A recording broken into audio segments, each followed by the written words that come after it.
Nos quitaron no, no, este camarón, no, me dijo este camarón. Ah, camarón. No,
Se llama.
Recording in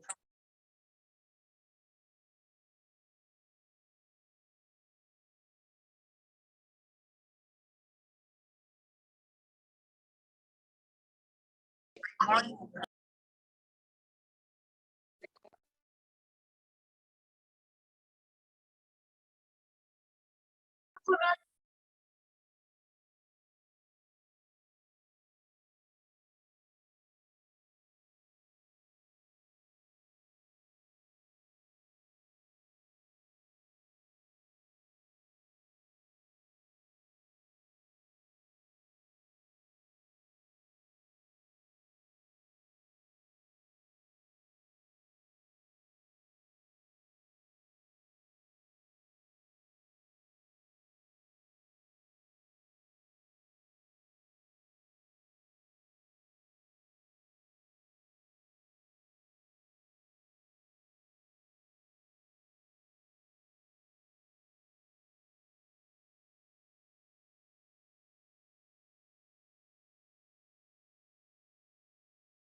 Buenas noches, doctor. Buenas noches, profe. Buenas noches, profesor, compañeros. Ya está en el aula virtual. Foro de la sesión 1 y Buenas la sesión, tardes. ¿ok? Bueno,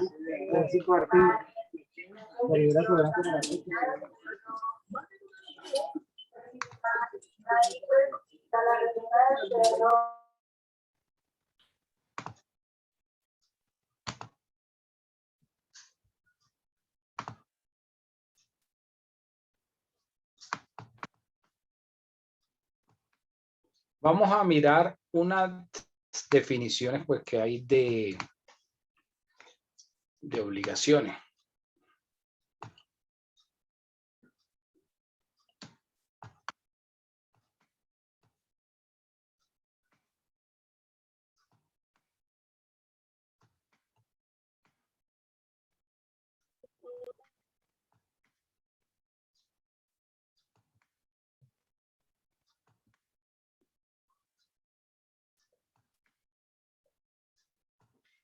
¿Ya pudieron descargar el documento?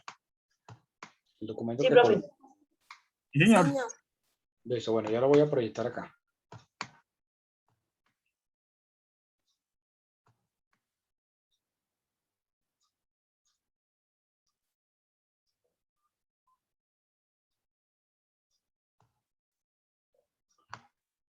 Bueno, cuando hablamos de las obligaciones, a ver, ¿quién me podría dar una definición?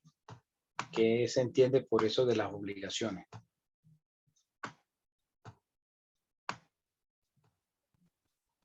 Son como las que se adquieren por dos partes, tanto como que de mutuo acuerdo se trazan para cumplirlas entre dos personas. ¿No? ¿Quién más? ¿Son deberes? Buenas noches, profe. Pues justamente lo acabo de poner en el foro. La obligación desde el punto de vista jurídico se refiere al vínculo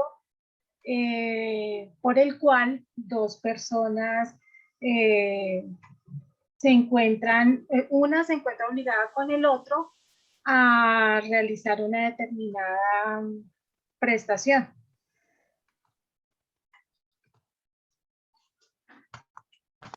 Ok, ¿qué más?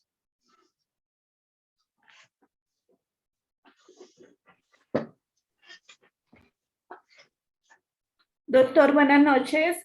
Pues para mí una obligación es un vínculo que se tiene una persona con otra. Una relación de una persona con otra. Esa es una obligación para mí. Buenas noches.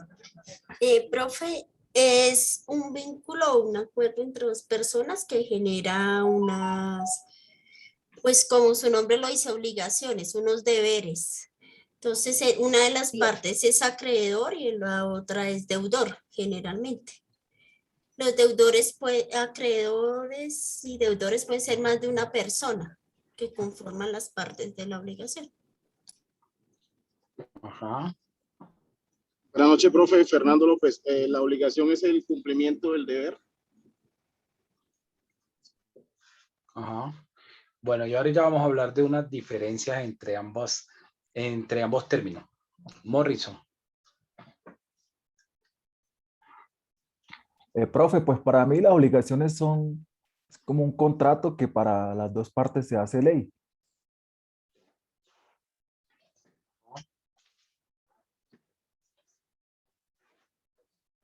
¿Qué más? Profe, las obligaciones no es la manifestación de la voluntad. Sí. Que se adquiere ya sea individual o entre un grupo de personas, porque hay obligaciones de carácter unipersonal como obligaciones conmutativas. Bueno, pero eso es otra cosa que vamos a ver más adelante, ¿sí?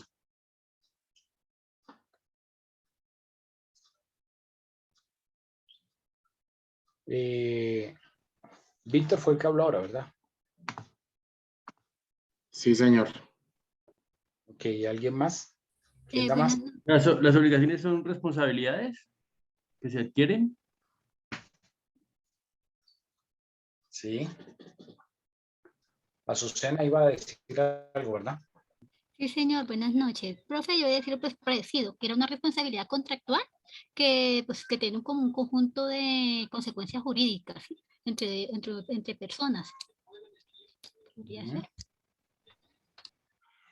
Buenas noches, profesor. Una obligación es una facultad jurídica que tiene una o más personas para cumplir una prestación. Esa prestación puede ser de dar, de hacer o de no hacer. Ok, Jamie Verandia. Bueno, profesor, buenas noches. Para mí es una relación entre dos personas con facultad para exigir una prestación de mutuo acuerdo. Ok, Eduardo.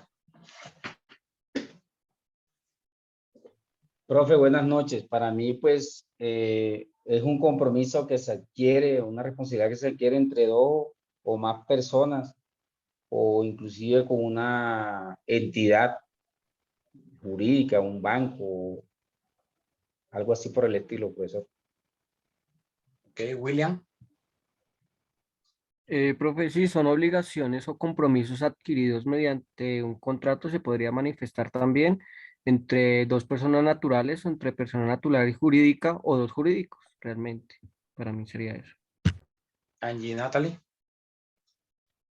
profe, pues la obligación es el vínculo en el cual una persona llamada deudor genera una obligación con otra llamada acreedor y como bien lo decía la compañera, pues esta obligación puede ser de dar, de hacer o de no hacer según el artículo 1494.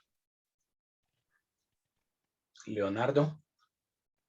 Gracias, doctor. Buenas noches. Sí, señor, es ese compromiso que se adquiere entre dos o más personas y que obliga a las partes a que se dé pues, cumplimiento como tal a esto que se comprometen, ¿no?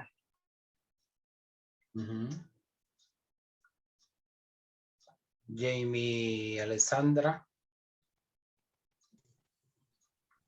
Profe, que es un derecho que está relacionado con obligación jurídicamente. Ok. Jamie Melandia.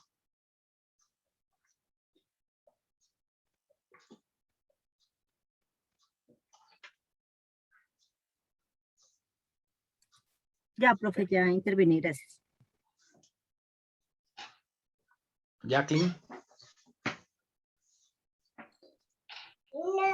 Profe, es el vínculo que se establece entre dos personas por el cual una de ellas puede exigir a la otra la entrega de una cosa o el cumplimiento de un servicio. Ok. Gustavo. Profe, buenas noches. Es una obligación entre una o dos o más personas, puede ser un deudor o un codeudor, para llegar a algún acuerdo. Okay. William. No, profe, ya participé, ya bajo la mano. Gracias. Bueno, vamos a ver qué dice. Antes de mirarle al autor, miremos el código civil. Ya voy a proyectarlo.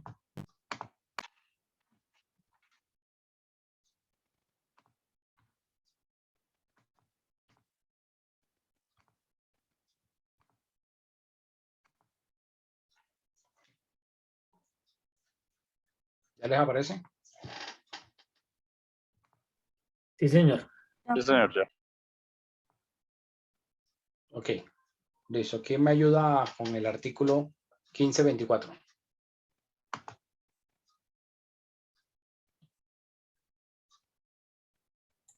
Yo, profe. Bueno, artículo 1524. No puede, causa de las obligaciones. No puede haber obligación sin una causa real ilícita, pero no es necesario expresarla. La pura liberalidad o beneficencia es causa suficiente. Se entiende por causa el motivo que induce al acto o contrato, y por causa ilícita la prohibida por la ley o la contraria a las buenas costumbres o al orden público. Así, la promesa de dar algo en pago de una deuda que no existe carece de causa y la promesa de dar algo en recompensa de un crimen o de un hecho inmoral tiene una causa ilícita. Ok. Nuevamente. Listo. Artículo 1524, causa de las obligaciones. No puede haber obligación sin causa real ilícita, pero es necesario expresarla. La pura liberalidad o beneficencia es causa suficiente. Se entiende por causa el motivo que induce al acto o contrato, y por causa ilícita la prohibida por la ley o contraria a las buenas costumbres o al orden público. Así, la promesa de dar algo en pago de una deuda que no existe carece de causa, y la promesa de dar algo en recompensa de un crimen o de un hecho inmoral tiene una causa ilícita. Ok. Bueno, según el Código Civil que vemos aquí en este artículo, nos dice que las obligaciones tienen que tener un origen o una causa y que debe causarse esas obligaciones según la definición que nos da ahí, y nos podemos ir un poquito más atrás en el 1495, donde nos define, por ejemplo, en el 1502, donde nos define cuáles son los elementos esenciales de un contrato, entre los cuales están que haya un objeto lícito y una causa lícita. Entonces, va a surgir la obligación siempre que se cumpla con esas obligaciones o con esos elementos esenciales que la norma ha establecido para un contrato. Pueden ustedes, digamos, tener diferentes definiciones de que es una obligación desde el punto de vista netamente del derecho civil. Pero el código acá nos habla que la causa de una obligación como tal está originada en un contrato. Y el contrato emana de la voluntad de las partes. Pero no es la única forma como puede generarse una obligación. Entonces, a grosso modo, voy de pronto a referirme a algo de lo que dijo alguno de ustedes hace un rato. Y es al deber. ¿Qué diferencia podríamos encontrar entre un deber y una obligación? ¿Quién me podría decir, bueno, el deber es tal cosa y la obligación es tal otra cosa? Así en términos generales.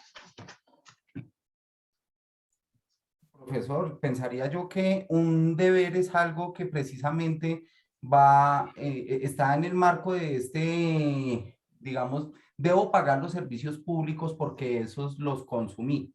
Y una obligación es algo que yo de una manera voluntaria adquirí, supongamos, con un banco, mediante un préstamo. Yo pienso que esa sería como una de las dos diferencias. No. A ver, Jamie Rosas.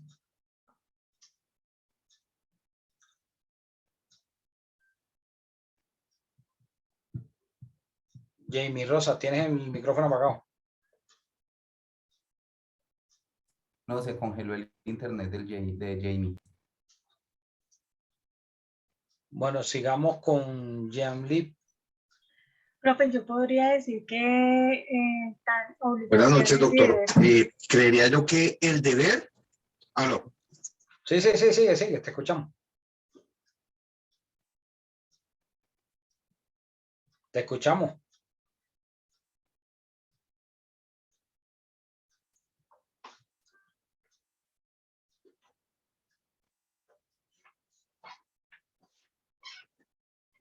Que tiene como malo el internet, Jamie.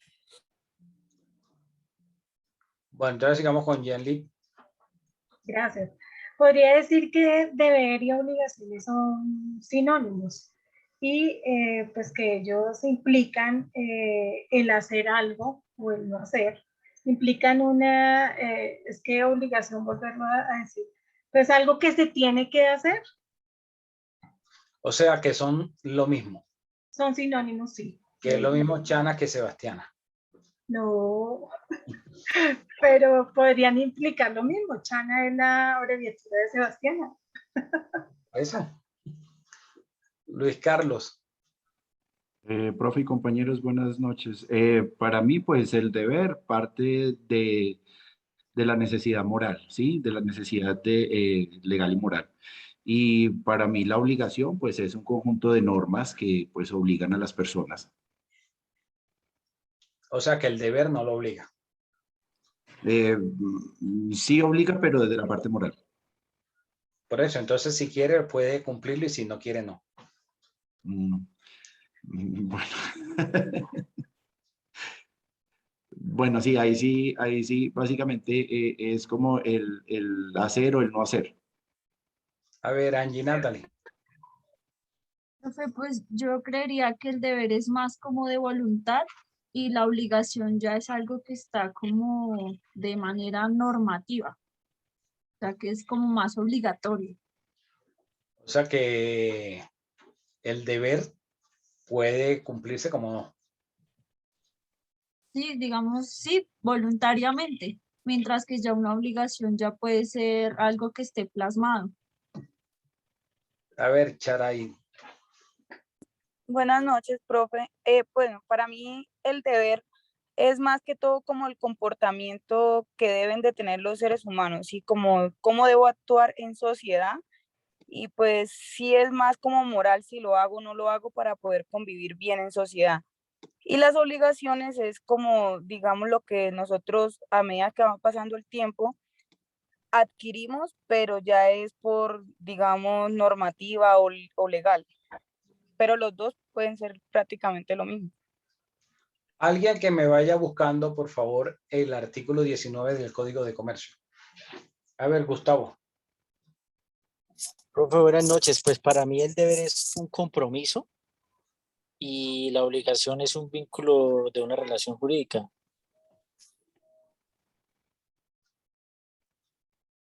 A ver, otra vez. El deber es un compromiso. Sí. ¿Y la obligación? Es un vínculo jurídico. Entonces, ¿cuál sería la diferencia? Pues que el deber se podría como, bueno, por ejemplo, en una deuda, yo no necesito de llegar a una instancia jurídica para ser cancelada. O sea, me comprometo a cancelar eso, pero ya la obligación ya tocaría por la parte jurídica. Ok, Mónica. Buenas noches, profe. Pues yo pienso que el deber es una especie como de coerción que se hace a nivel general, que uno tiene que cumplir y es para muchos sujetos que va destinado. En cambio, la obligación siento que es como más de autonomía propia cuando yo me obligo con otra persona, es más como autónomo. Ibas bien y te desinflaste. Ah, pues pucha. Bueno, ibas más o menos, empezaste bien en cuanto a que el deber sería esa parte genérica, es decir, lo general. Por ejemplo, es un deber que los ciudadanos paguemos impuestos, ¿verdad? Eso es un deber. Ahora, la obligación de pagar ese impuesto me surge cuando yo, por ejemplo, entro en alguna de esas categorías que establece la DIAN cada año, establece unas reglas. No sé si de pronto aquí hay algún contador que me pueda ayudar con esta parte. Hay varios presupuestos para que la persona tenga que declarar renta. Una es por el ingreso, por ejemplo, si es asalariado, que creo que sea mayor a 3.200.000 o 3.500.000, algo así mensual. Ese es un concepto para que se le tenga la obligación de declarar renta. Otro, si tiene un patrimonio, por ejemplo, bienes raíces que sean, creo que superiores a 130 o 150 millones. Otra, que haya utilizado en el año anterior, por ejemplo, creo que más de 36 millones de pesos en tarjetas de crédito. Hay varias, ¿sí? Digamos que esas son como así las más reconocidas. Entonces, si yo, particularmente yo, Luis Fernando Larios Martínez, ingresé en alguna de esas causales, me surge la obligación de declarar renta y complementarios del año 2020. ¿Sí? Entonces ahí es donde yo veo la materialización de ese deber. Es un deber del ciudadano pagar impuestos. Pero pueda que digamos, esos impuestos como tal, se me van a generar la obligación cuando entro en algunas de esas causales que establece la DIAN para declarar y pagar impuestos. ¿Sí? Entonces podríamos decir que el deber es eso, lo genérico, lo general, y ya la obligación sería lo particular. Y podríamos decir que entonces la obligación se subsume dentro del deber. No es que sean sinónimos, sino que más bien la obligación ya es esa particular, ¿sí? Esa, digamos, situación que se vuelve coercitiva. Entonces, si yo no declaro renta, pues voy a tener unas consecuencias.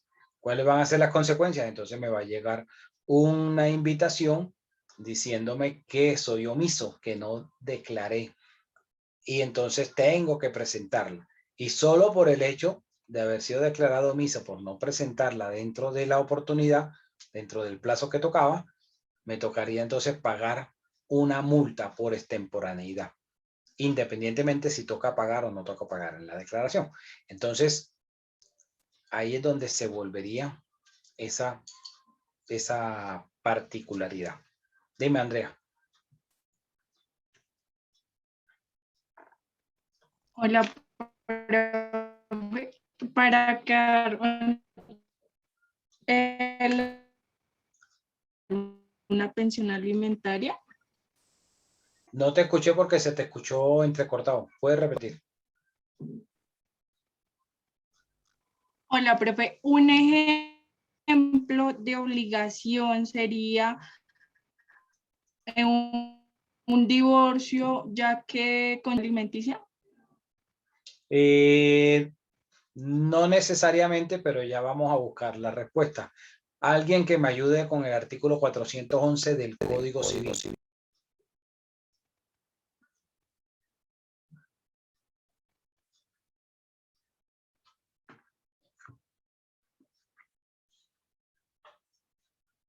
Quien lo encuentre, me lo lee, por favor. Profe, ya. Código Civil. Dice, titulares del derecho de alimentos. Se deben alimentos al cónyuge, a los descendientes legítimos, a los ascendientes legítimos. Perdón, otra vez el encabezado. Titulares del derecho de alimentos. Se deben alimentos al Ahí, cónyuge. se deben. El deber. Entonces va a estar el deber. ¿A quiénes se les genera ese deber de dar alimento? Y ahí nos vienen entonces diferentes opciones. Entonces que a los hijos, que a los papás, que al cónyuge, que al hermano, ¿sí? Entonces, pero ¿cuándo le va a surgir la obligación? Por ejemplo, si tú tienes hijos, Andrea, entonces en este momento no sería una obligación para ti el artículo 411. En el momento que llegues a tener un hijo, porque los alimentos es por cuenta de ambos padres, ¿sí? Entonces, en ese momento se va a generar la obligación de alimento.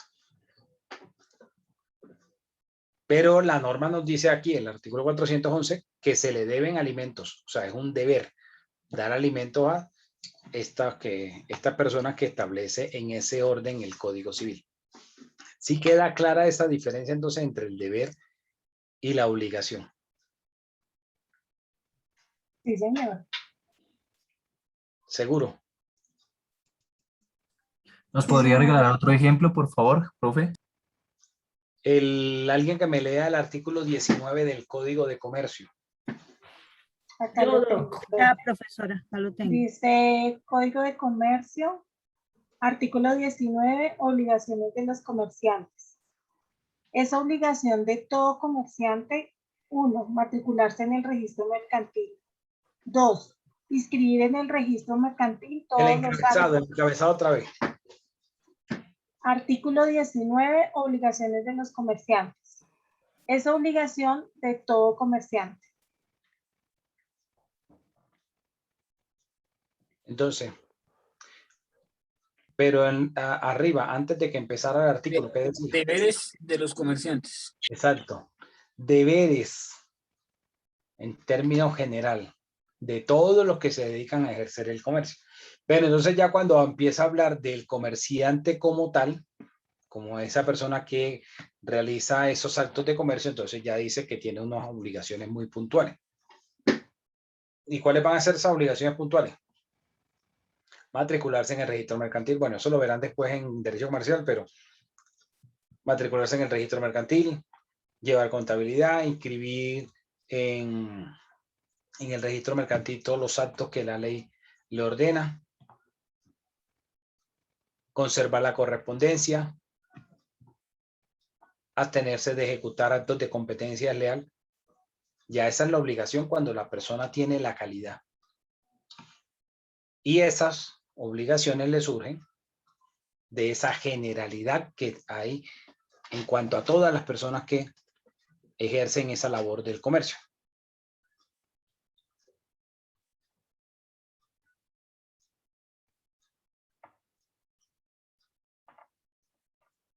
¿Quién me da un ejemplo?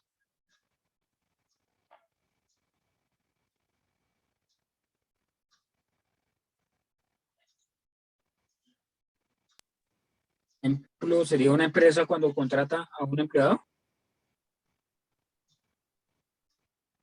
Digamos que el ejemplo ahí más bien sería que es una obligación de todos los empleadores cumplir con las disposiciones que establece la ley laboral en general. Entonces, si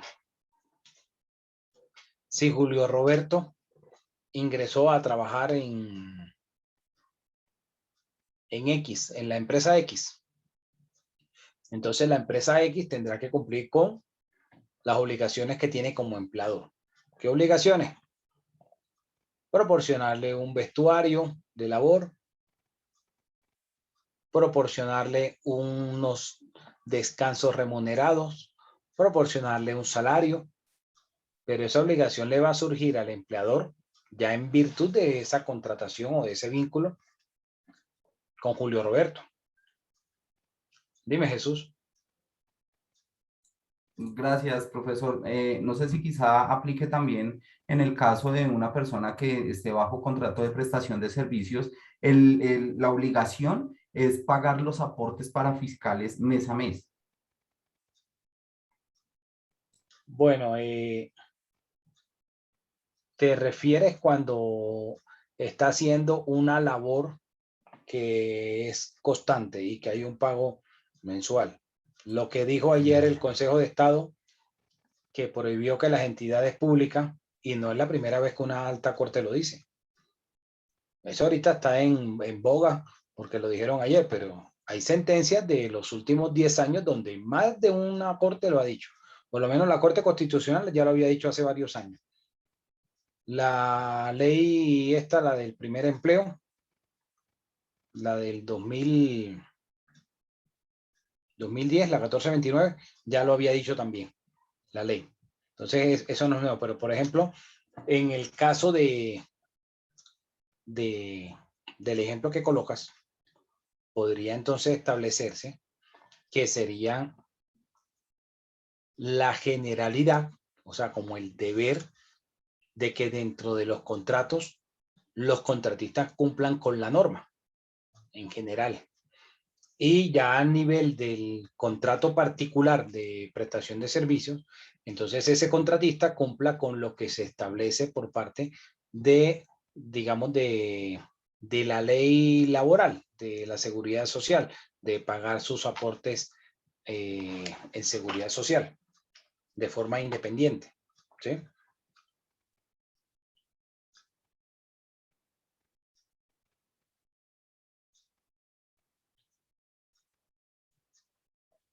Dime, Janly. Profe, podríamos decir que es un deber del Estado brindar educación a los niños y una obligación de los padres inscribirlos en esos colegios. Bueno, digamos que voy a empezar hablando de los derechos fundamentales en cuanto a lo que estás hablando. Los derechos fundamentales están categorizados en, digamos, de primera generación, segunda generación o los primarios y los secundarios. ¿Cuáles son los de primera generación o primarios? Los que están del 11 al 41. Esos son los que se garantiza vía acción de tutela. Del 11 al 41 ahí no está el derecho a la educación, ni el derecho a la salud, por ejemplo. Entonces, están más adelante, ya esos son secundarios o de segunda generación. Entonces, cuando se ampara, por ejemplo, este derecho tendría que ir en conexión con otro que esté dentro del 11 al 41. Es como cuando tú le invocas una acción de tutela al juez invocándole el mínimo vital. El mínimo vital como tal no te lo van a tutelar. El mínimo vital no está del 11 al 41. Ha sido desarrollado por la jurisprudencia de la Corte Constitucional y se ha catalogado como un derecho fundamental. Pero ese derecho fundamental al mínimo vital va en conexidad, como en conexión o de manera subsidiaria con la violación o vulneración de otro derecho fundamental. Entonces podría decirse que sería, digamos, de forma subsidiaria del derecho a la igualdad, que está en el artículo 13. Entonces, que se le garantice un mínimo vital a unas personas que tienen ciertas condiciones y a este sujeto en particular no se le garantiza el mismo mínimo vital, ahí habría una discriminación, no se estaría garantizando el derecho a la igualdad. Ahí sí podrías hablar de eso. Lo mismo sucede con la educación. Con la educación tendría entonces que hablarse de lo mismo, que vaya en conexidad con otro derecho fundamental, como por ejemplo el mismo del derecho a la igualdad, de no discriminarlo, que todos puedan acceder en igualdad de condiciones. Y entonces es una obligación del Estado, digamos, como que facilitar para que se pueda materializar el derecho. Pero no es que sea un derecho a la educación, un derecho fundamental de primera generación. Lo mismo que el de la salud. El de la salud siempre se invoca cuando la afectación, digamos, puede poner en riesgo la vida de la persona. Se habla entonces del derecho a la vida, en conexidad con el derecho a la salud. Entonces así podría decirse de que sería un deber del Estado, más bien es permitir o facilitar el acceso a la educación. ¿Cuántos niños pueden quedar por fuera del sistema escolar en cualquier municipio del país? Muchos, por diferentes razones. ¿Y sería una responsabilidad del gobierno? No necesariamente. Habría ya que mirar las particularidades del caso.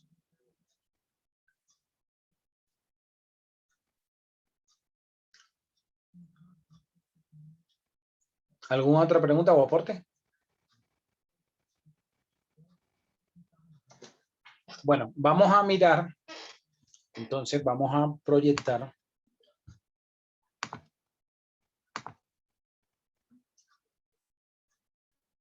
Vamos a proyectar. ¿Ya ven la pantalla? Sí, señor.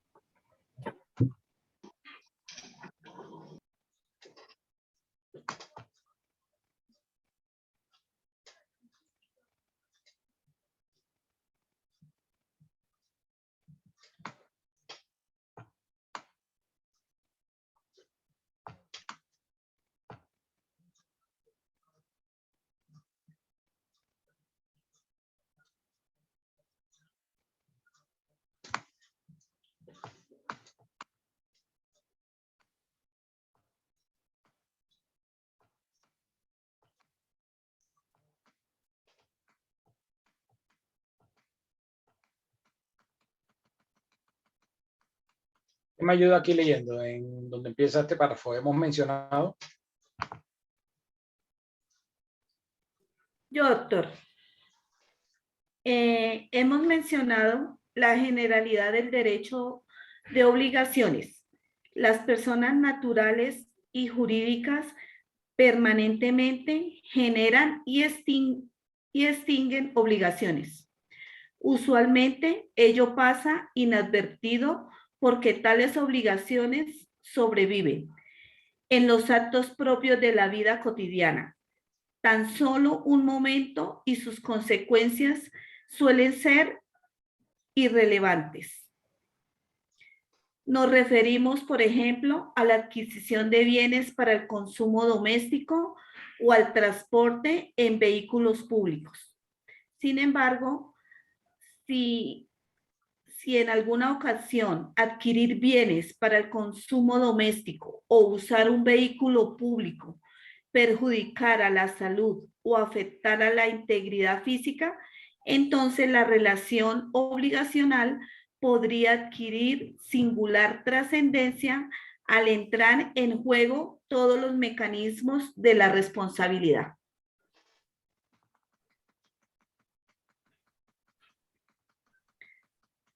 La contradicción mayor es diferente.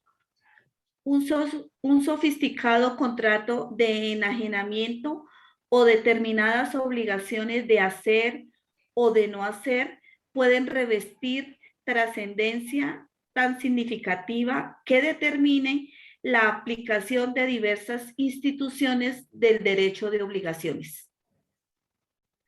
El derecho de obligaciones, por otra parte, se aplica a todas las ramas del derecho civil, llámese derecho de personas, derecho de familia, derecho de sucesiones o derechos reales, aunque sus preceptos, desde luego, están estrechamente vinculados a las denominadas fuentes de las obligaciones.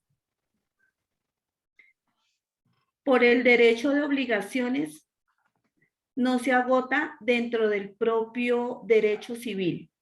Es mucho más amplio y se aplica en rigor a las demás ramas del derecho, trátese del derecho tributario, derecho de trabajo o de derecho mercantil.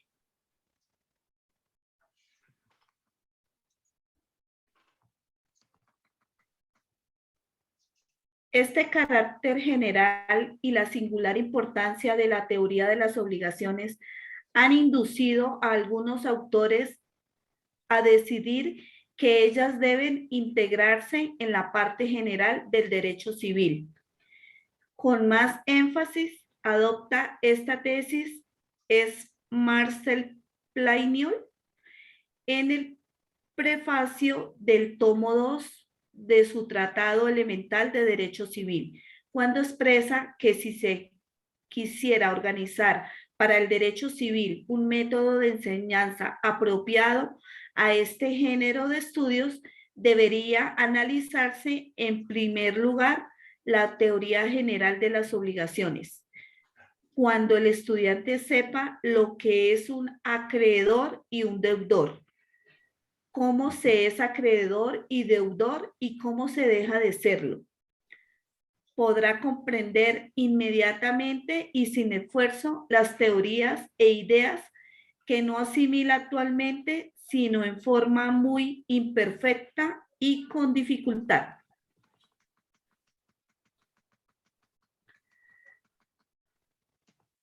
La experiencia es más fácil de hacer. Tómese una después de otra. Las materias que en el Código Napoleón preceden a las obligaciones, como el estado civil, el matrimonio, la tutela, etc. En cada página, en cada línea, tan pronto como se trata de comentarlas, nos encontramos con las palabras validez, nulidad, obligación, crédito, capacidad, prueba, autenticidad, condición, término, etc. Es decir, con numerosas nociones generales que pertenecen a la teoría de las obligaciones. Nos vemos, pues, en la necesidad para explicar estas materias de recurrir a la teoría de las obligaciones. Este hecho es aún más evidente si se pasa a las sucesiones o donaciones, donde se trata del conjunto de los derechos patrimoniales y que están más estrictamente dominados por las nociones que dependen de la teoría de las obligaciones. Por tanto, en parte que el Código consagra a las obligaciones, se encuentran todos los textos que tienen el valor de principios generales del derecho, los cuales conocerse para comprender los demás. El propio Julien Bonnecaus, citando a René de Mouget, expresa que la Ley General de las Obligaciones y Contratos es la ley esencial y fundamental de la legislación civil. Es la ley de todos los actos y de todos los instantes, las otras partes del derecho, vivificadas y fecundadas por ella.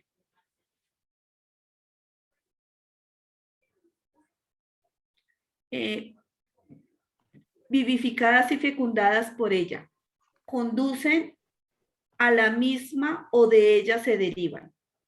Constantemente es su punto de partida y su fin. En ella se resumen los elementos de la sociabilidad humana. En los contratos encontramos la libertad moral del hombre en las obligaciones que resultan de la ley, la igualdad de los deberes sociales, en las obligaciones, la propiedad, en la transmisión de las obligaciones y de los derechos, la herencia y la familia. En nuestra opinión, la teoría de las obligaciones está ubicada en el Código Civil de 1984. Lo esencial era que la materia se integrara con un libro especial a fin de presentar sistemáticamente reunidas y ordenadas las reglas referentes a las modalidades y efectos de las obligaciones. Este es el método que ha prevalecido en los códigos modernos y este es el sistema del código actual. Conviene aquí recordar que lo expuesto no constituye en modo alguno una crítica al Código Civil de 1936. Este código, como hemos expresado, agrupó ordenadamente a las normas sobre las obligaciones a diferencia de su antecedente, el Código Civil Peruano de 1852, que si bien organizó sistemáticamente lo relativo a la extinción de las obligaciones, no hizo lo mismo con sus modalidades, cuyas reglas se confundieron con preceptos relativos a los contratos. Y esta confusión era criticable por la razón señalada, ya que si bien el derecho de obligaciones se aplica principalmente a los contratos que constituyen su fuente más fecunda, también se aplica a las demás materias del derecho civil y en general a las de otras ramas del derecho. Deseamos aquí referirnos a dos temas vinculados al derecho de obligaciones que en nuestra opinión tienen importancia singular. El primero, la influencia del derecho romano en esta materia. Y el segundo, la evolución del contrato, el gran generador de obligaciones, su causa eficiente más generosa. El derecho romano conserva influencia considerable en el derecho de obligaciones. Ello se explica según Raimundo Salvat por dos razones. La primera, porque las obligaciones y contratos construyen la parte más abstracta de las instituciones civiles, aquellas cuyos caracteres difieren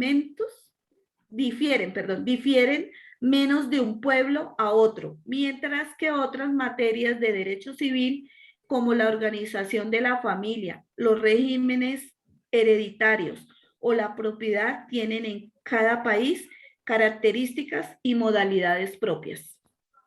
Y la segunda, porque los jurisconsultos romanos, al elaborar la teoría de las obligaciones, alcanzaron un alto grado de sabiduría y de perfección. El tema, sin embargo, se ha prestado a controversias. Algunos autores sostienen que evidentemente existe considerable influencia del derecho romano en materia de obligaciones, pero en algunas instituciones han cambiado en forma sustancial. Si quieres te ayuda ahí, Alma. Bueno. Ya casi terminamos, pero si quieres sí. Dice, así Marcel Planiot y George Ripek afirman que se ha repetido hasta la saciedad que las obligaciones representan la parte inmutable del derecho. Se estima que sus reglas principales son verdades universales y externas. Esto es una ilusión. Es indudable que esta materia está menos sujeta que las demás a los efectos de las revoluciones políticas, pero no escapa totalmente a ellas, aun cuando sus transformaciones sean más lentas. Los tratadistas franceses modernos han errado. han errado al sostener tal idea debido a que desde el siglo XVI, desde el siglo XVI al siglo XVIII, la teoría de las obligaciones ha sido reconstruida utilizándose materiales romanos por Don Moulin, ¿qué es ahí, profe? Don Moulin Argetrec, Donat Fortier Entre Domán y Portier. Gracias a esta obra de restauración, el derecho que no entiendo aquí muy bien, el derecho les pareció hacer evidente una continuidad que, sin embargo, resulta históricamente falsa. Durante toda la Edad Media, la parte de Francia en que reinaba el derecho consuetudinario práctico en materia de contratos y obligaciones, un sistema original de fuente germánica, del cual pudiéramos decir que desplazó el antiguo derecho romano. Aunque en nuestros días, después de restauradas las tradiciones romanas, el sistema del Código Napoleón guarda solamente un remoto parecido con las obligaciones y los contratos tales como aparecían regulados en las instalaciones del Gallo de Justiniano. Instituciones de Gallo y Justiniano. De Gallo y Justiniano, sí, qué pena. Más, desde 1804 se ha producido un nuevo movimiento avivado por la publicación del Código Alemán. En realidad, la teoría de las obligaciones no es más que la traducción jurídica de las relaciones económicas y morales entre los hombres. Por tanto, es forzoso que ha de sufrir las consecuencias de la evolución de esas relaciones. En primer lugar, no tomamos una marcada influencia de las ideas morales. Si bien la técnica de la obligación conserva mucho el derecho romano, no hay que olvidar que la obra de las connotas en la formación de la teoría de los contratos actualmente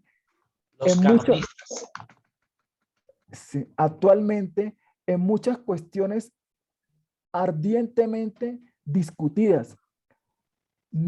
Notamos la influencia de la regla moral, esforzándose por ser reconocida como la regla jurídica. Por otra parte, la transformación económica del siglo pasado se refiere al siglo XIX. Ha hecho surgir nuevas concesiones jurídicas o ha modificado las concesiones tradicionales. Nótese, por ejemplo, la reciente práctica del seguro, vigorizado la estipulación en favor de tercero, los riesgos inherentes a la gran industria, transformando la teoría de la responsabilidad civil, las agrupaciones corporativas, resucitando la asociación profesional y creando el contrato colectivo. Aquí concluyen las expresiones de Planiot y Ripek, del Herminier, Filosofía del Droit de 1891, tomo 1. Por su parte, citado por el propio Juliet Banancase, en la obra a la que nos hemos referido, señala que en las pandetas sí desarrolló, ¿qué es lo que dicen la última después de pandetas? El desarrollo de la teoría el desarrollo de la teoría de las obligaciones es dialéctico y filosófico.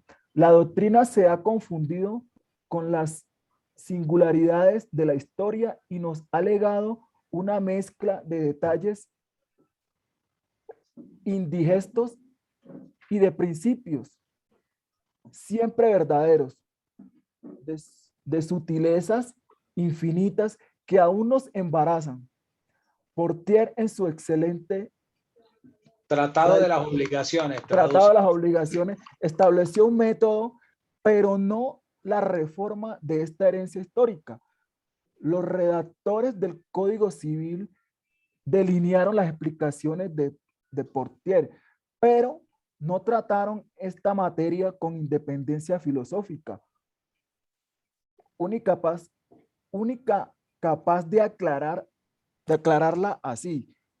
Respetaron todas estas galimatías obtusas de las obligaciones divisibles e indivisibles, dejando que la ley degenere bajo su influencia una doctrina proligia e escolástica. Listo, está ahí, gracias. Bueno, podríamos decir entonces, según lo que hemos visto acá en este artículo, ¿cuál sería el origen entonces de las obligaciones? Decir, ¿desde dónde vienen las obligaciones? Roma. Desde el derecho romano. Derecho romano. Exacto, desde el derecho romano. Entonces recuerden, ustedes debieron haber visto en derecho romano. Ya vieron derecho romano, ¿verdad? Sí, señor. En derecho romano debieron haber visto que existía toda una clasificación y se hablaba del contrato, se hablaba de las obligaciones y que si las personas no cumplían con las obligaciones, entonces podían caer en esclavitud. Era una de las formas de caer en la esclavitud. Entonces, ¿o por qué se caía en la esclavitud? Por el hecho de nacer de una mujer esclava. Entonces, el hijo de la esclava llevaba la condición de la mamá. Por deudas, porque no cumpliera con sus obligaciones o porque hubiese sido capturado en una guerra. Por esas tres situaciones se incurría en esa condición de esclavitud. No se consideraba ciudadano, no tenía por lo tanto los mismos derechos. Entonces, esas obligaciones, fíjense la connotación que traía desde el derecho romano. O sea, lo importante que era que la persona cumpliera los términos contractuales, que pagara sus obligaciones, que pagara sus deudas o que cumpliera los compromisos que pactaba, que honrara los compromisos, ¿sí? De pronto vemos que hoy en día la palabra ya no tiene como que ese mismo efecto, como que uno dice, no, lo que está escrito, escrito está. Supongo que ya habían escuchado esa frase. ¿O no la habían escuchado? Sí, sí, señor. Pero refiriéndose a esa forma como digamos, se puedan generar o la causa de que se generan las obligaciones, ¿sí? Esos compromisos. Entonces, luego ustedes ya saben que el derecho romano, el imperio romano fue invadido por los germánicos o por los bárbaros, los pueblos del norte de Europa, y desapareció el imperio romano como tal. Luego, en la época de Napoleón, es decir, hacia finales del siglo XVIII, que se redacta ese código civil de Napoleón, o ese código civil francés, inspirado entre finales del siglo XVIII y principios del siglo XIX por Napoleón, el cual se recogen, por ejemplo, aquí en Sudamérica como el Código Civil chileno, que se inspira en ese Código Civil napoleónico, y en Colombia se adopta esa misma legislación, ese mismo Código Civil redactado por don Andrés Bello. Pero don Andrés Bello redactó ese Código Civil basado en esas influencias de los franceses, del Código Civil napoleónico. Entonces, por ejemplo, en materia de obligaciones y en materia contractual hay diferencias entre la concepción romana y la concepción francesa. Por ejemplo, hablamos, ustedes han escuchado el término tenencia y posesión. ¿Sí? Sí, señor. Sí, señor. ¿Cómo diferencian la una de la otra? La tenencia es el que está en el bien inmueble, como el que tiene el que está habitando ahí, como la tenencia, el que lo tiene. ¿Y la posesión es el propietario o es al contrario? Bueno, pero algo así. Profe. Profe, se diferencian en que uno es señor y dueño y el otro no. Sí, algo así. La tenencia es que no se cree señor y dueño del inmueble, así como cuando uno es arrendatario. Entonces yo pago por la Pero ¿de tenencia. dónde viene la diferencia? La diferencia viene de esa concepción romana y francesa. En el derecho romano se hablaba de la propiedad de la cosa y que luego en el derecho francés entonces ya no se habla de la propiedad sino de la tenencia de la cosa. Entonces el que tiene la cosa se reputa el dueño. Entonces si yo tengo este teléfono, yo soy el dueño, ¿sí? De ahí viene de la concepción francesa. Y la posesión, hablamos de la posesión cuando tengo, o sea, digamos, detento materialmente la cosa, pero no tengo la titularidad del dominio. O sea, no soy el propietario, no soy el dueño legítimo de la cosa. Entonces ahí es donde opera lo que ustedes estaban diciendo. Bueno, que entonces el poseedor debe creerse el dueño y entonces actuar como amo y señor. Y entonces si yo soy el dueño de una cosa, como por ejemplo un inmueble, entonces yo el inmueble pago los impuestos. Si el inmueble está dentro de una propiedad horizontal, yo pago las expensas comunes, o sea, las cuotas de administración. Yo hago arreglos, yo hago mejoras. Yo lo pinto, yo evito que me lo invadan, que me perturben la posesión. Sí, esos serían esos actos de señorío que se ejercen. Pero entonces la diferencia entre esa concepción romana y francesa deviene de la titularidad de la cosa. Es decir, que en el derecho romano, o viene desde el derecho romano, el título de la cosa, la propiedad. Entonces, cuando yo tengo el título incompleto porque no se ha hecho la tradición de la cosa, porque no se ha cumplido con las formalidades que exige la ley, entonces es donde yo hablo que soy el poseedor. Y en el derecho francés, entonces hablamos de la tenencia porque la tradición se cumple solo con la entrega de la cosa. Y es lo que recoge entonces esa mistura nuestro Código Civil. Cuando ustedes miran en la definición, entonces, por ejemplo, de la compraventa.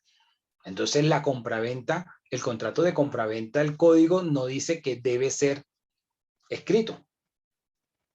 ¿Sí? O sea, el código no dice que exige unas formalidades o unas solemnidades para el contrato, a menos que sean bienes sujetos a registro, donde toca hacer la tradición de la cosa. Por ejemplo, los vehículos y los inmuebles. Si yo le vendo a Angie Natalie una bicicleta, esa sería entonces una compraventa que tenga que cumplirse con la tradición de la cosa, ¿o no? No, señor.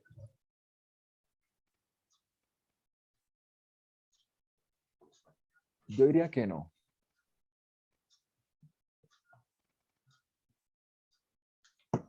Exacto. No hay ese formalismo. Las bicicletas no están sometidas a registro.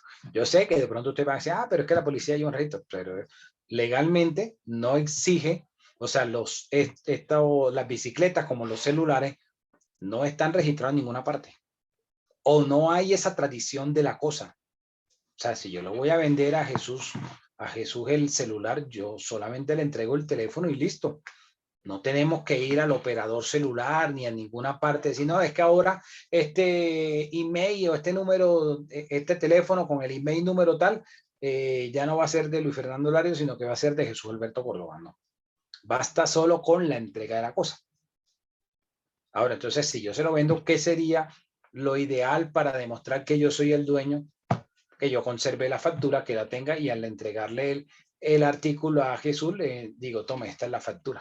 La copia de la factura, para demostrar que yo fui el que lo compré de nuevo y se lo estoy vendiendo él, igual con la bicicleta que le venda a Angie Natalie.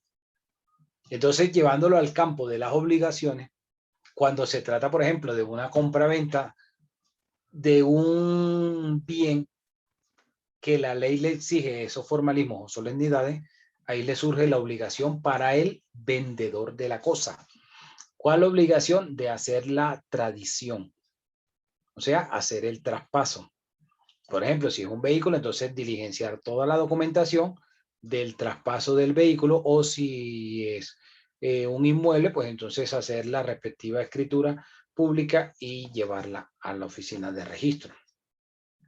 Ahí ya sería entonces esa la obligación en virtud de esa causa, o la causa de esa obligación sería el contrato. Entonces podríamos decir que las obligaciones como tal surgen desde el derecho romano y vienen desde el derecho romano con todas estas modificaciones del derecho alemán, del derecho francés, y pues que llega hasta nuestra codificación. Si nosotros vemos el Código Civil de nosotros, ¿cuántos años tiene? ¿Se han visto de qué año es el código?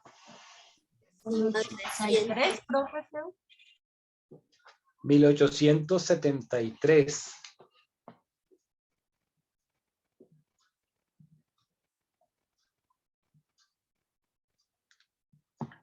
O sea, tiene casi 150 años. 148. 148 para ser más exactos. Entonces, si ustedes miran, fíjense que aún se mantiene la misma estructura de las obligaciones.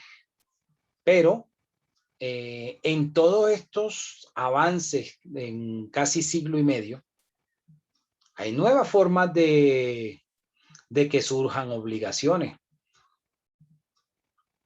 No solamente las que vamos a ir viendo durante todo el módulo, sino nuevas formas también de que podrían catalogarse para generarse obligaciones. Por ejemplo, yo sé que ustedes también han visto derecho procesal. Si José le presta una plata a Andrea, ¿sí? Y entonces Andrea le dice, no, tranquilo, yo esta plata te la devuelvo apenas termine el semestre, porque voy a recibir una plata de X, Y, Z situación. Entonces no le firman ningún documento. ¿Ustedes creen que habría alguna forma de José demostrar ante el juez que existe una obligación por parte de Andrea de pagarle una suma de dinero que recibió en préstamo? ¿Un interrogatorio de parte? No, pero antes de Lo buscar... único que sería un contrato verbal, pero no hay nada escrito. ¿No se podría entablar un proceso monitorio? Habría una obligación, la cual tendría que buscar a través de, por ejemplo, dependiendo de la cuantía, podría hacerlo a través de un proceso monitorio, o si fuera una mínima cuantía, si fuera una menor cuantía o mayor cuantía, entonces tocaría a través de un interrogatorio de parte, ¿sí? Entonces, por ejemplo, esa sería una forma de hacer o de demostrar la obligación por parte de Andrea hacia José. Ahora, también se podría intentar, por ejemplo, a través de una conciliación, que en la conciliación se demuestre, digamos, ese reconocimiento, esa confesión por parte de Andrea. Y entonces ese acuerdo o esa confesión que se realiza es lo que generaría finalmente la obligación. Y entonces al reconocer y comprometerse a pagar y al no cumplir, entonces José acude ante el juez y exige el cumplimiento de esa obligación.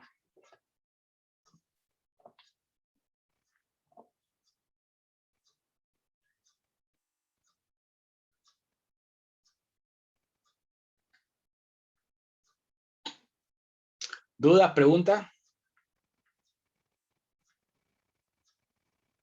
Doctor, la obligación, las obligaciones siempre incluyen, no sé, algo monetario, transacción monetaria o afectación patrimonial. ¿Cómo? O sea, para que se generen obligaciones generalmente media un contrato y una afectación monetaria o patrimonial. Claro, vamos a ir viéndolo durante el módulo, que pues hay una fuente de las obligaciones de las cuales voy a ir hablando poco a poco. Sí, por ejemplo, el contrato, la ley, el delito, el cuasidelito, el cuasicontrato. ¿Sí? Por ejemplo, si yo le voy a consignar una plata a Claudia Alejandra, y entonces resulta que cuando yo voy al banco, estoy ahí en la caja, resulta que me equivoco en un número en uno de los números de la cuenta, y resulta que la plata no le llegó a Claudia, sino que le llegó a Eduardo, que de casualidad tenía cuenta en el mismo banco y el número era similar al de Claudia. Yo no he hecho ningún negocio con Eduardo, ¿verdad? Pero a Eduardo le surge la obligación de devolverme el dinero. Porque entonces ustedes podrían pensar, no, de malas, se equivocó, de malas, entonces no. Surge la obligación, y eso es lo que vamos a ver más adelante, que se llama el cuasicontrato, donde no hubo un acuerdo de voluntades previo entre mi persona y Eduardo, pero Eduardo tiene la obligación de devolverme, de restituirme el dinero que recibió por equivocación. ¿Ok? Entonces, fíjense que dentro de este origen de las obligaciones, pareciera, según lo que vimos en el 1524 del Código Civil, y que vimos que el autor nos hacía un relato sobre el código y la influencia del derecho romano y del derecho francés en la inspiración del código civil, se mantiene hoy la misma esencia como esa fuente, es decir, como la forma como se generan esas obligaciones. Pero el derecho va cambiando. Y aun cuando en la norma se establece, como vamos a irlo viendo, cuáles son esas formas o esas fuentes de donde surgen las obligaciones, no van a ser las únicas. Y que podrían darse nuevas situaciones desde las cuales también puedan surgir obligaciones. ¿Dudas, preguntas o aportes hasta acá?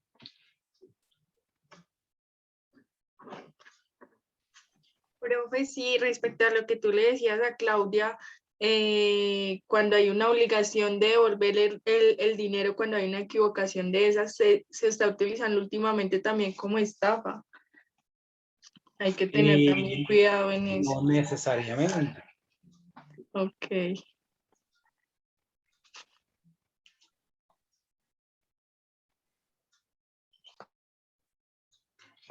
Y te voy a decir por qué. Porque muchas veces somos dados a que este tipo de situaciones, digamos, contractuales o que incumplimiento de obligaciones, lo llevemos al ámbito penal.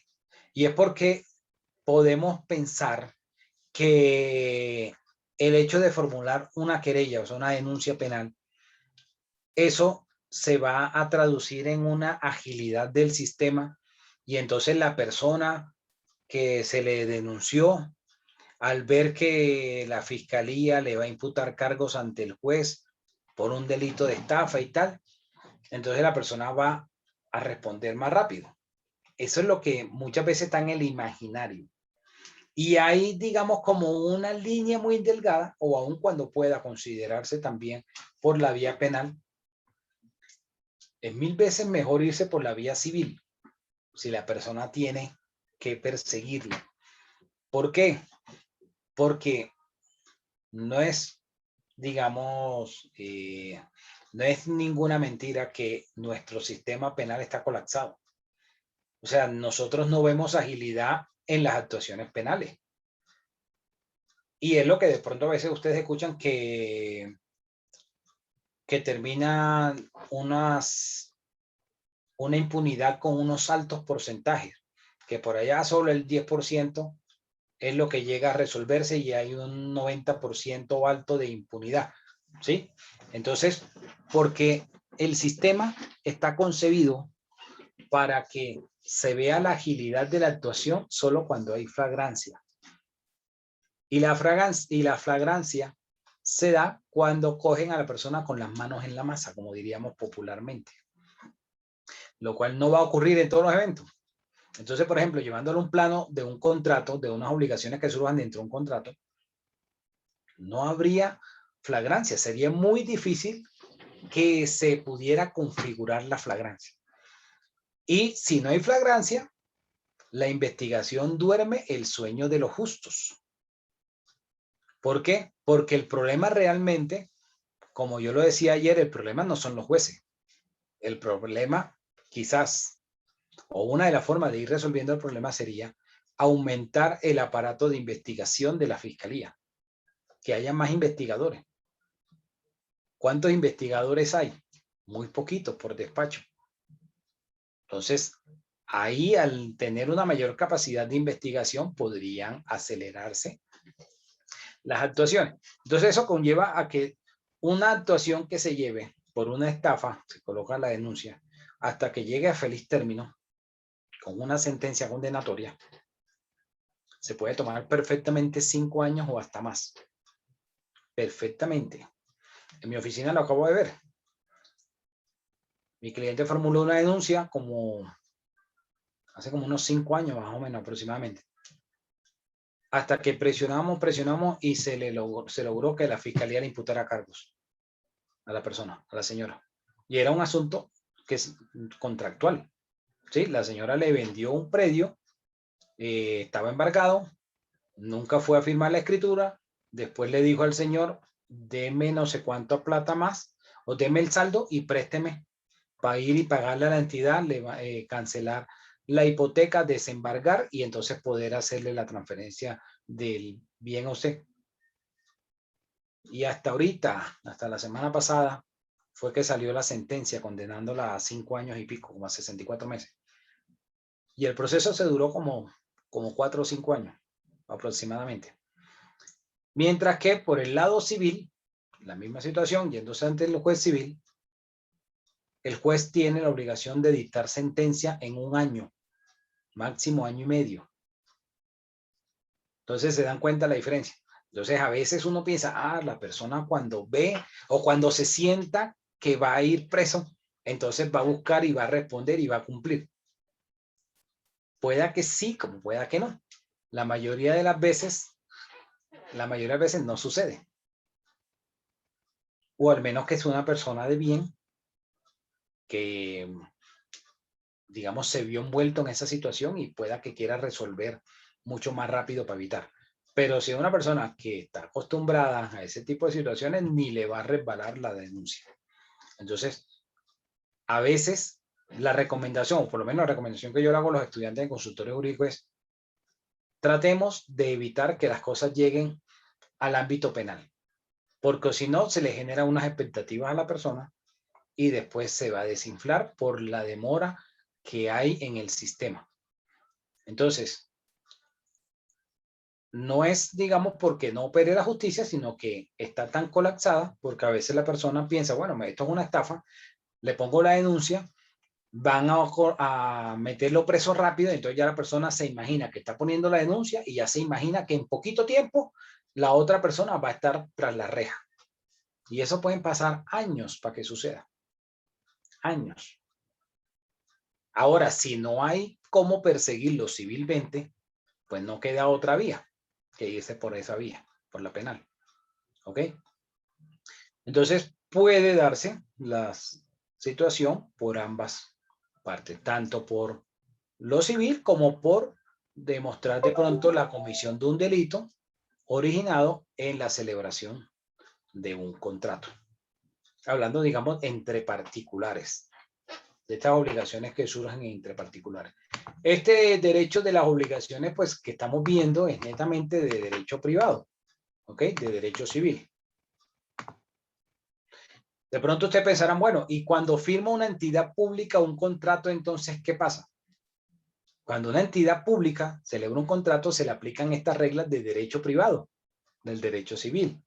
Entonces, cuando se hace una contratación estatal, cuando una entidad pública realiza una contratación estatal, por ejemplo, para la celebración de una obra como construir una carretera, cosas así, pues se aplican las reglas del derecho civil y habrían unas obligaciones que surgen para ambas partes, tanto para la entidad pública como para ese particular.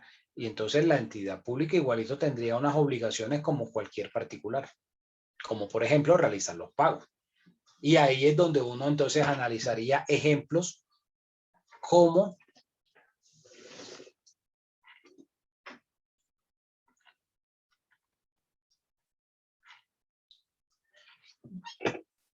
por ejemplo, en el contrato de centros poblados, ese del MINTIC. Si uno lo analiza desde el ámbito contractual, habría que analizar un contrato de esa magnitud. Un contratista iría a invertir unos recursos importantes para esperar que el Estado al final le pague si quiere y que se le tome el tiempo que quiera a la entidad para pagarle. O lo voy a poner en otro ejemplo. Hemos visto que la vacunación, ya estamos llegando a los 40 millones de vacunados, por lo menos con una dosis. ¿Ustedes saben cuánto ha pagado el gobierno, el Ministerio de Salud, a los privados que están poniendo las vacunas? No les han pagado ni siquiera la mitad de la plata que se ha causado, de las vacunas que ya se han aplicado. Ni siquiera la mitad se la ha pagado a estas EPS y a las IPS. Entonces imagínense, si un particular se le cambian las reglas de juego por parte de la entidad, por la razón que sea, y se le dice, ejecute, haga la obra y después vemos, después le pagamos. ¿Estaría bien? Contractualmente hablando, no, ¿verdad? Como tampoco está bien, pues que el particular celebre un contrato, reciba una plata y empiece a colgarse, empiece a incumplir. No está bien. ¿Por qué lo digo? Porque hay que mirar las cosas desde un punto de vista equilibrado. No se podría decir que haya que hacer unos contratos tipo, como algunos políticos salen a proponer, hacer unos contratos tipo y entonces como unos modelos de contrato y Raimundo y todo el mundo se apliquen esa regla. Eso no es tan elemental como para que se haga de esa forma. Y en todo contrato de este tipo de contratos de obras, al contratista se le paga por partes durante la ejecución del contrato. Y hay una figura que se utiliza en los contratos de construcción, por ejemplo, que se llama la retegarantía. Y la retegarantía es que el contratante le retiene el 10% cuando terminó la obra como una garantía por si surge alguna situación que deba entonces ser reparada por ese constructor. Por ejemplo, levantó una casa y entonces le quedan debiendo el 10% y no se lo pagan hasta que pasen tantos meses por si acaso las paredes empiezan a agrietarse o si empieza a, digamos, a tener fallas la construcción y tener como algo económico con qué presionarlo, ¿sí? Entonces, ese tipo de, digamos, de contratos que hacen las entidades públicas se rigen por el derecho privado, por el derecho civil, tal cual como ocurre con los particulares. Exactamente igual. ¿Ok?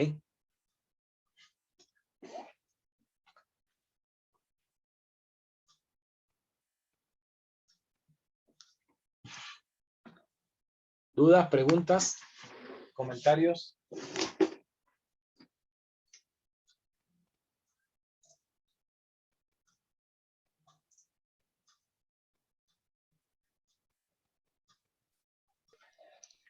Yo, profe, buenas noches.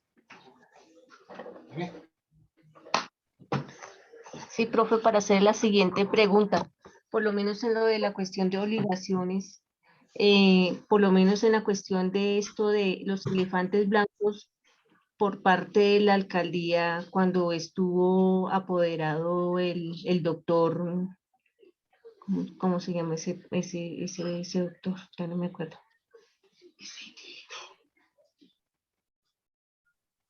Samuel Moreno. Sí, señor, gracias, compañero. El doctor Samuel Moreno, en el cual invirtieron tantas y tantas cantidades de dinero para después él salir por la puerta pequeña, como se dice. Hay en esa cuestión, esa plata, en definitiva, a pesar de que él esté capturado, se pierde. No hay quien la vuelva Se recuperó parte de la plata. De pronto, a lo que me refería era lo siguiente. Pongamos el ejemplo de Samuel Moreno, cuando fue alcalde. Gracias, profe. Una cosa es que surge el incumplimiento del contrato por la razón que haya sido y empiezan todas unas investigaciones, empiezan unos procesos legales y otra cosa es demostrar que la persona tenga una responsabilidad. Como en el caso de Samuel Moreno se demostró que tuvo la responsabilidad, fue condenado, si no estoy mal, creo que a 24 años de cárcel ya en segunda instancia. O si le bajaron a 20, algo así, pero recuerdo que lleva como unos 12 o 13 años pagando la pena. A lo que voy con mi crítica es al amarillismo de la prensa, de que la prensa de una vez apenas sucede la cuestión, van condenando al fulano. En el caso de Samuel Moreno, ok, listo, después ellos tuvieron, creo que aceptaron algunos cargos, me parece, que colaboraron y le aplicaron unas penas y terminaron imponiéndolo una condena. Pero cuando la persona no acepta los cargos, ese proceso le va a tomar años. El proceso no va a ser cuestión de días. Entonces empiezan a buscar una responsabilidad de la persona como tal, ¿sí? Cuando debería ser es primero dejar operar a la justicia y cuando ya la justicia se pronunciara, ahí sí atacarlo y darle duro porque ya la justicia lo condenó, pero no condenar a la persona a priori, que es lo que hacen los medios.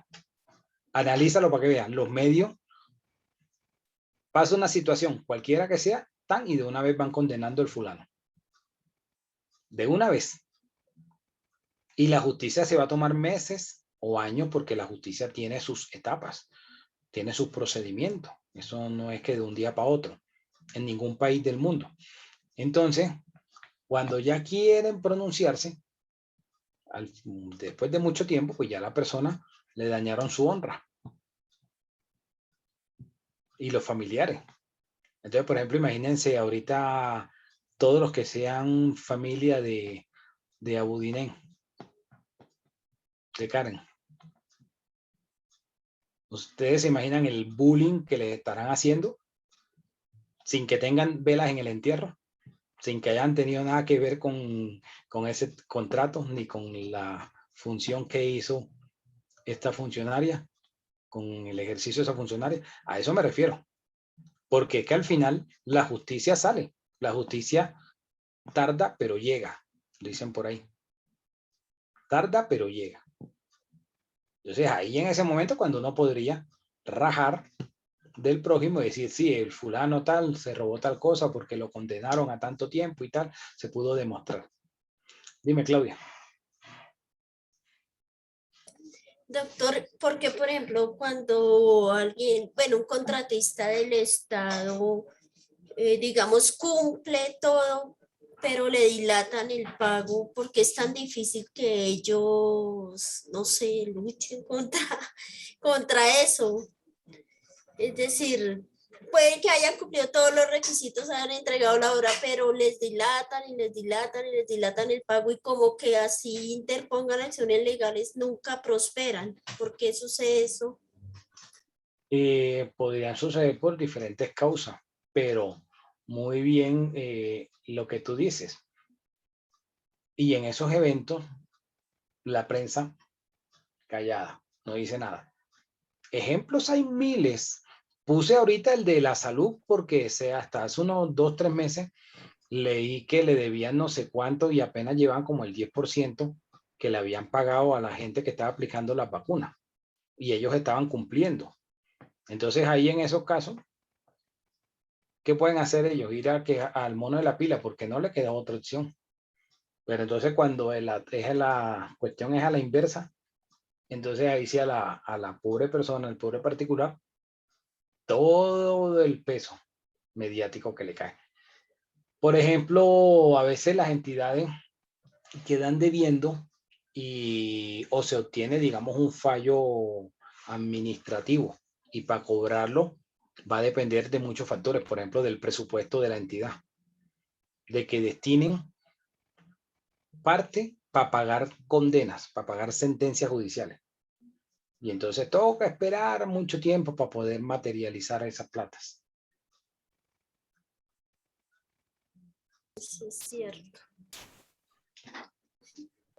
Solo que lo menciono desde un aspecto para que analizar y de pronto no lanzar juicios a priori. Bueno, mañana vamos a continuar hablando de las obligaciones.